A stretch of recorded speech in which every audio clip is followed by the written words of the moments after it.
সবাইকে স্টক অবজারভারের পক্ষ থেকে শুভেচ্ছা জানিয়ে শুরু করছি আজকের আলোচনা।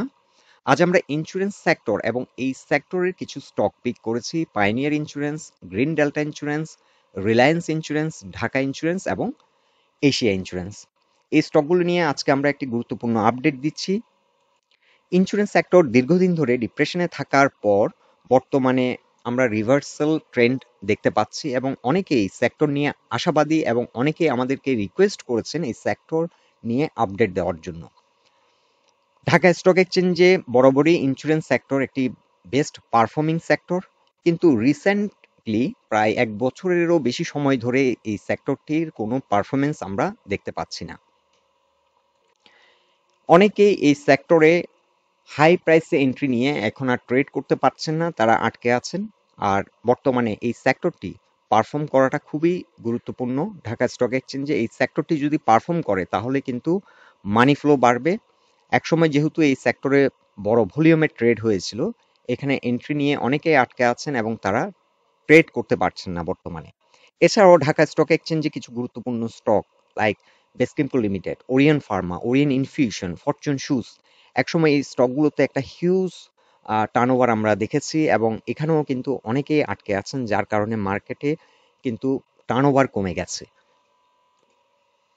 সো এখন আমরা দেখব ইন্স্যুরেন্স সেক্টর আগামীতে কেমন পারফর্ম করতে পারে। আর আলোচনাটি শুরুতেই আমি আপনাদেরকে রিকোয়েস্ট করব, ডিসক্লেমার অংশটি আপনারা ভালো করে পড়ে নেবেন। পুঁজিবাজার ঝুঁকিপূর্ণ। আপনার কোনো পার্সোনাল বাই এবং সেলের কারণে আপনি যদি ক্ষতিগ্রস্ত হয়ে থাকেন, সে দায় স্টক অবজার্ভার বহন করবে না। শুরুতে আমরা ইন্স্যুরেন্স সেক্টরের উইকলি চার্ট নিয়েছি এবং এই চার্টে আমরা একটি ডিসেন্ডিং চ্যানেল ড্র করেছি এবং এই চ্যানেলটি ব্রেকআউট করেছে। এটি একটি গুরুত্বপূর্ণ দিক এই সেক্টরের জন্য। বর্তমানে এটি ব্রেকআউট করার পর বর্তমানে একটা রিটেস্ট দেওয়ার সম্ভাবনা দেখা দিচ্ছে, কারণ লাস্ট উইক আমরা দেখতে পাচ্ছি এখানে একটা বেয়ারিশ ক্যান্ডেল আমরা পেয়েছি এবং এখানে আমরা দেখতে পাচ্ছি যে 50 এক্সপোনেনশিয়াল মুভিং অ্যাভারেজ থেকে কিন্তু রিজেকশন হয়েছে এবং একটি বেয়ারিশ ক্যান্ডেল এখানে দেখতে পাচ্ছি। তো সেক্টরটি সাপোর্ট পাচ্ছে 200 এক্সপোনেনশিয়াল এবং 20 এক্সপোনেনশিয়াল মুভিং অ্যাভারেজের উপরে যেহেতু আছে, এখানে 200 এক্সপোনেনশিয়াল মুভিং অ্যাভারেজে এসে সাপোর্ট নিচ্ছে।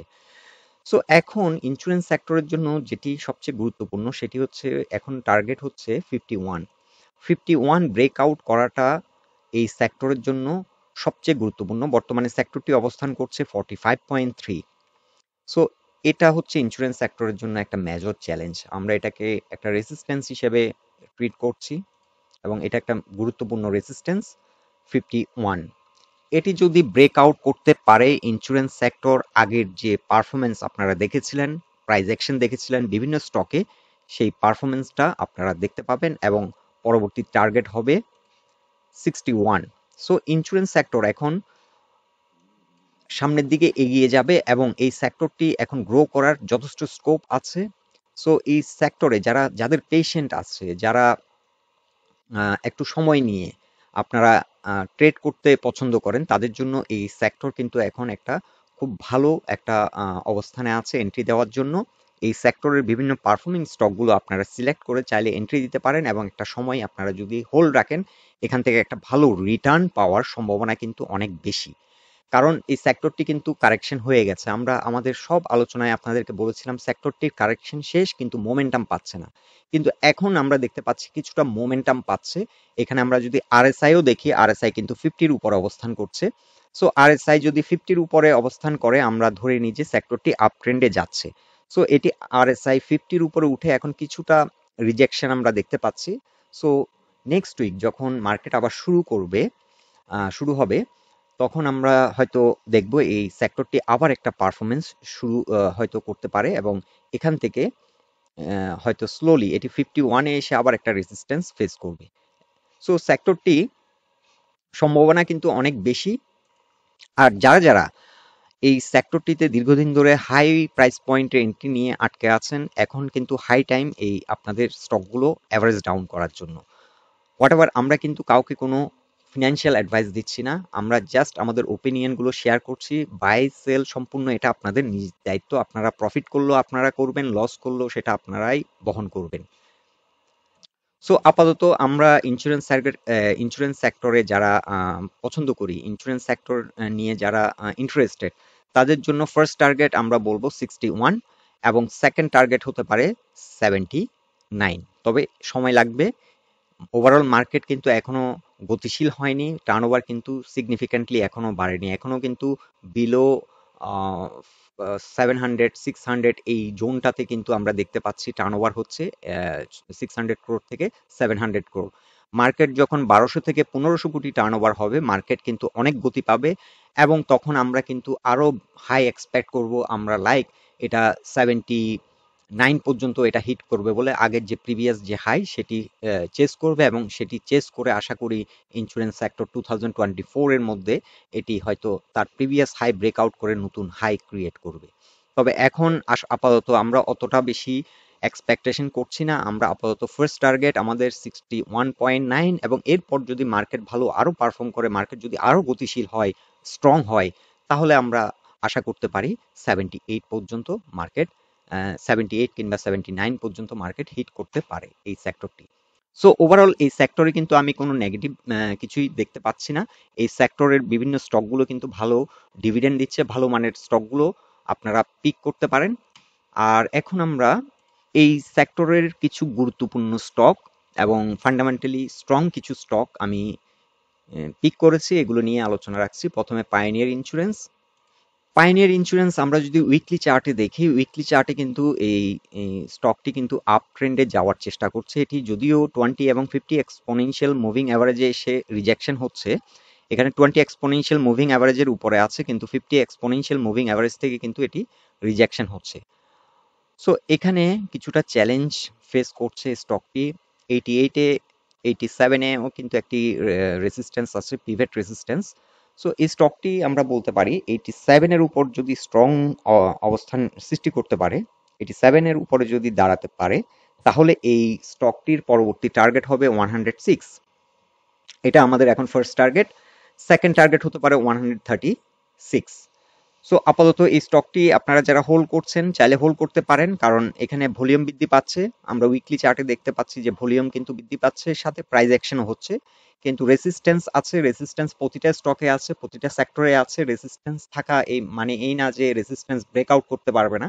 আমরা দেখেছি মার্কেট ব্রেকডাউন করে, ক্র্যাশ করে, মার্কেট গুরুত্বপূর্ণ সাপোর্টগুলো ব্রেকডাউন করে অনেক নিচে চলে যায়, কিন্তু আবার যে সকল স্টকগুলো ভালো, যে সকল কোম্পানিগুলো ফান্ডামেন্টাল ভিত মজবুত, যাদের বিজনেস মডেল ভালো, যাদের ভালো ডিভিডেন্ড পে করে, যাদের ম্যানেজমেন্ট ভালো, ওই কোম্পানিগুলো কিন্তু আবার উঠে আসে, রেজিস্ট্যান্স ব্রেকআউট করে। সো এখানে আমাদেরকে একটু ধৈর্য সহকারে ট্রেড নিতে হবে, কারণ সেক্টরটি দীর্ঘদিন পর যেহেতু ডিপ্রেশন থেকে উঠে আসছে, এটা কিছুটা টাইম নিচ্ছে, কিন্তু আশা রাখি খুব ভালো পারফরমেন্স পাবেন। কারণ আমরা যদি লাস্ট 10 ইয়ার্সের, লাস্ট 15 ইয়ার্সের ধারাবাহিকতা দেখি, ইন্স্যুরেন্স সেক্টর কিন্তু বরাবরই ভালো পারফরমেন্স করে। আর সাপোর্ট নিয়ে বলতে গেলে এই স্টকটি এখন 72, এই প্রাইস পয়েন্টটা স্ট্রং সাপোর্ট, এখান থেকেই উঠে আসছে। এখানে ফ্লোর প্রাইস অবস্থান করছে 71.5 কিংবা 7। এই জোনটা হচ্ছে স্ট্রং সাপোর্ট ইন্স্যুরেন্সের জন্য। তবে এখন যেহেতু 20 এক্সপোনেনশিয়াল মুভিং অ্যাভারেজের উপরে অবস্থান করছে, 74ও কিন্তু এখন একটা সাপোর্ট পয়েন্ট। এখন আমরা উইকলি চার্টে যদি গ্রিন ডেল্টার অবস্থানও দেখি, গ্রিন ডেল্টাও কিন্তু একই অবস্থানে আছে, পাইওনিয়ার ইন্স্যুরেন্সের মতো একটা অবস্থান আমরা দেখতে পাচ্ছি।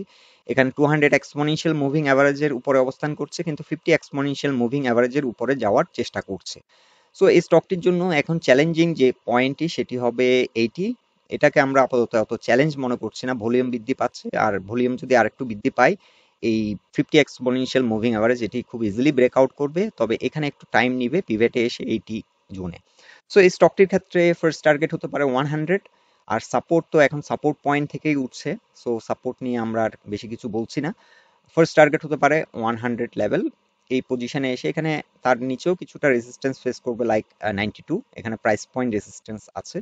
সো 90 থেকে 100 এই পয়েন্টে, এই জোনটাতে আমাদের এখন ফার্স্ট টার্গেট হতে পারে এই স্টকটির জন্য, এবং সেকেন্ড টার্গেট হতে পারে 133। আর এই স্টকটিও ইন্স্যুরেন্স সেক্টরের ফান্ডামেন্টালি স্ট্রং একটি স্টক, তাদের ডিভিডেন্ড পে আউট পার্সেন্টেজও ভালো, আর এটিও কিন্তু ইন্স্যুরেন্স সেক্টরে ভালো একটা পারফরমেন্স করে। এখন আমরা রিলায়েন্স ইন্স্যুরেন্স লিমিটেড এই স্টকটির উইকলি চার্টে যদি আমরা অবস্থান দেখি, এই স্টকটি কিন্তু মোটামুটি একটা ভালো অবস্থান সৃষ্টি করেছে। এটি 20, 50 এবং 200 এক্সপোনেনশিয়াল মুভিং অ্যাভারেজের উপর অবস্থান করছে, কিন্তু পিভেটে এসে রিজেকশন হচ্ছে। সো 70 এই প্রাইস পয়েন্টই হচ্ছে এই স্টকটির জন্য এখন চ্যালেঞ্জ, এবং 70-র উপরে যদি ভালোভাবে দাঁড়াতে পারে তাহলে ফার্স্ট টার্গেট হতে পারে 88 এবং সেকেন্ড টার্গেট হতে পারে 115। তবে এখানে আপনার প্রাইস পয়েন্ট রেসিস্ট্যান্স গুলো দেখবেন, এখানে 82-তে প্রাইস পয়েন্ট রেসিস্ট্যান্স আছে, এখানে এসে আবার একটা রেসিস্ট্যান্স ফেস করবে 96-এ R2 রেসিস্ট্যান্সও বিদ্যমান। সো আমরা আপাতত এই স্টকটি কিন্তু আমাদের টার্গেট হতে পারে 88 কিংবা 86 থেকে 88, এই জোনটাতে এসে একটা রিজেকশন হতে পারে। এটা আমাদের জন্য একটা ফার্স্ট টার্গেট হতে পারে, সেকেন্ড টার্গেট হতে পারে 115 লেভেলে। আর বর্তমানে স্টকটি এন্ট্রি নেওয়ার জন্য ভালো একটা সুইটেবল পজিশনে আছে বলে আমরা মনে করছি। সাপোর্ট 64, ফার্স্ট সাপোর্টটি এখন 64 এবং সেকেন্ড সাপোর্টটি হবে 61 লেভেলে। এখন আমরা উইকলি চার্টে ঢাকা ইন্স্যুরেন্স লিমিটেড এই স্টকটির অবস্থান যদি দেখি, এই স্টকটি কিন্তু ভালো একটা প্রাইস অ্যাকশন এর মতো করছে, যদিও আগের মতো সেই স্ট্রেংথ নেই, কিন্তু তথাপি আমরা যদি এখন বর্তমান যে সেক্টরের যে অন্যান্য ইন্স্যুরেন্সগুলোর দিকে তাকাই, সে অনুপাতে এই স্টকটি কিছুটা ভালো করছে। এখানে ভলিউমও আমরা দেখতে পাচ্ছি অনেকটা বৃদ্ধি পেয়েছে, এবং প্রাইস অ্যাকশনও দেখতে পাচ্ছি, এবং পিভেটের উপর অবস্থান করছে। আর ওয়ানে এসে রিজেকশন হচ্ছে। এখন এই স্টকটির জন্য যারা যারা হয়তো এখানে এন্ট্রি নিয়েছেন তাদের জন্য এটি একটি সেল টার্গেট হতে পারে, যদি আপনারা শর্ট টার্মে চিন্তা করেন। আর লং টার্মে চিন্তা করলে 85 আপনাদের জন্য একটা টার্গেট হতে পারে। আর সেকেন্ড টার্গেট হতে পারে আগের যে হাই 100 থেকে 110, এই জোনটা আপনাদের জন্য সেকেন্ড টার্গেট হতে পারে। আর সাপোর্ট যদি আমরা চিন্তা করি, এখন বর্তমানে ফার্স্ট সাপোর্ট হচ্ছে এই স্টকটির জন্য 57.4, আর সেকেন্ড সাপোর্ট হবে 50। এখন আমরা এশিয়া ইন্স্যুরেন্স লিমিটেড এই স্টকটির অবস্থান যদি দেখি, এটি কিন্তু ঢাকা স্টক এক্সচেঞ্জে এই সেক্টরের মধ্যে one of the best performing stock. Asia insurance খুব ভালো পারফরমেন্স করে, সময় সময় আমরা সেটা লক্ষ্য করি। তবে রিসেন্টলি এই স্টকটি 20 এক্সপোনেনশিয়াল মুভিং অ্যাভারেজের উপর অবস্থান করছে উইকলি চার্টে। আর এই স্টকটি এখন চ্যালেঞ্জ হচ্ছে 70 এসে, এটা এখানে এই জোনটাতে এসে কিন্তু বড় রকমের সেল প্রেশার হবে 70 থেকে 78 এ প্রাইস পয়েন্ট রেসিস্ট্যান্স। সো এই স্টকটির জন্য আমাদের এখন ফার্স্ট টার্গেট হতে পারে 78 থেকে 80, এই জোনটাতে এসে কিন্তু বড় রকমের আবার একটা সেল প্রেশার হবে। এখানে ভালোই একটা ভলিউম আছে, আর রিসেন্টলি কিন্তু ভলিউম বৃদ্ধি পাচ্ছে, কিন্তু এই রেসিস্ট্যান্সটি ব্রেক করতে গেলে কিন্তু সিগনিফিক্যান্ট ভলিউম দরকার। সো আপাতত এই স্টকটির ক্ষেত্রে আমাদের ফার্স্ট টার্গেট হচ্ছে 78 এবং সেকেন্ড টার্গেট হচ্ছে 96। সো যারা যারা এই স্টকটি পছন্দ করেন, আপনারা যাদের হোল্ডিংস আছে আপনারা হোল্ড করতে পারেন। আর যারা নতুন করে এন্ট্রি নেবেন চিন্তা করছেন, তারা একটু সময় নিয়ে নেবেন, কারণ ইন্স্যুরেন্স সেক্টরের কিন্তু গতি এখনো আগের মতো আমরা দেখছি না। আর একটু টাইম নিবে, কিন্তু যাদের ধৈর্য আছে এই সেক্টর থেকে তারা কিন্তু একটা ভালো গেইন নিতে পারেন। সো বন্ধুরা, এটাই ছিল আমাদের ইন্স্যুরেন্স সেক্টর এবং এই সেক্টরের কিছু স্টক নিয়ে আমাদের ফাইন্ডিংস। আপনারা আপনাদের মতামতগুলো আমাদেরকে কমেন্ট বক্সে জানাবেন। আর আলোচনাটি যদি আপনাদের ভালো লেগে থাকে অবশ্যই পোস্টটিকে লাইক দিন, বন্ধু বান্ধবের সাথে শেয়ার করুন। সবাই সুস্থ থাকুন, ভালো থাকুন। আজকের মতো এখানেই বিদায় নিলাম।